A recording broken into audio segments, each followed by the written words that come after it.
আলহামদুলিল্লাহ, আসসালাতু আসসালামু আলা রাসূলিল্লাহ, আম্মা বাদ। আজকের বিষয়, মাসিক অবস্থায় যদি কেউ তালাক দেয়, এটাকে আরবিতে হায়েজ বলে।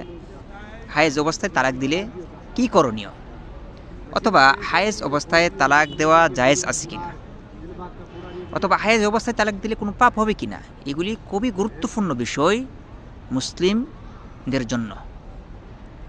প্রথমে আমাদের মনে রাখতে হবে, হায়েজ অবস্থায় তালাক দেওয়া নবী মুহাম্মদ সাল্লাল্লাহু আলাইহি ওয়াসাল্লাম নিষেধ করেছেন। এটা এক নম্বর বিষয়।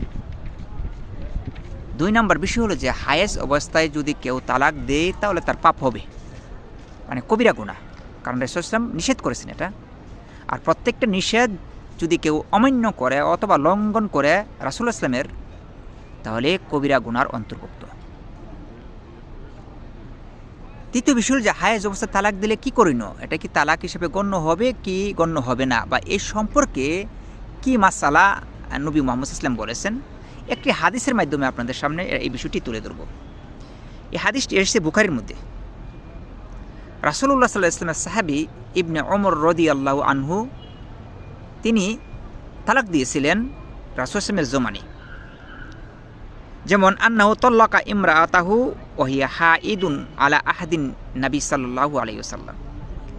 নবী মাসলামের জমানে ইবনে ওমর রাদিয়াল্লাহু তাআলা আনহু, তিনি তালাক দিয়েছেন তার স্ত্রীকে হায়েজ অবস্থায়। তখন ফাসাআলা ওমর ইবনুল খাত্তাব রাদিয়াল্লাহু রাসূলুল্লাহ সাল্লাল্লাহু আলাইহি ওয়াসাল্লাম, তখন ওমর বিন খাত্তাব রাদিয়াল্লাহু তাআলা আনহু তার ছেলের সম্পর্কে জিজ্ঞাসা করলেন নবী মুহাম্মদ সাল্লাল্লাহু আলাইহি ওয়াসাল্লামের কাছে কি করণীয়, কারণ আমার ছেলে তো হায়েজ অবস্থায় তালাক দিয়েছে। তখন রাসূল সাল্লাল্লাহু আলাইহি ওয়াসাল্লাম বলেন যে মুরহু ফালিউরাজিহা, তুমি তোমার ছেলেকে বলো যে তার স্ত্রীকে যাতে ফিরিয়ে নেই, তার স্ত্রীকে যাতে ফিরিয়ে নেই। তাহলে এখানে গুরুত্বপূর্ণ বিষয়, কেউ যদি তালাক দেয় হায়েজ অবস্থায়, তাহলে তার স্ত্রীকে ফিরিয়ে নিতে হবে। এটা তালাক হোক বা না হোক, কিন্তু মানে ঘরের মধ্যে ফিরিয়ে নিতে হবে, তাকে ভরণ পোষণ খাবার দাবার দিতে হবে।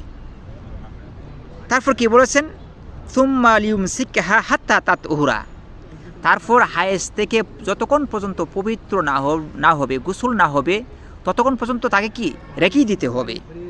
সুম্মা তাহিদা হাত্তা তাতহুরা, তারপর আবার হায়েজ হবে, আবার সে পবিত্র হবে। পবিত্র হওয়ার পর সুম্মা ইনশা আমসাকা বাদু ওয়াইনশা তল্লাকা ক্বাবলা আইয়ামাসসা, এরপর যদি তার মন চাই যে তালাক দিতে তার স্ত্রীকে, তাহলে সেই স্ত্রীকে তালাক দিবে অথবা তার কাছে রেখে দিবে।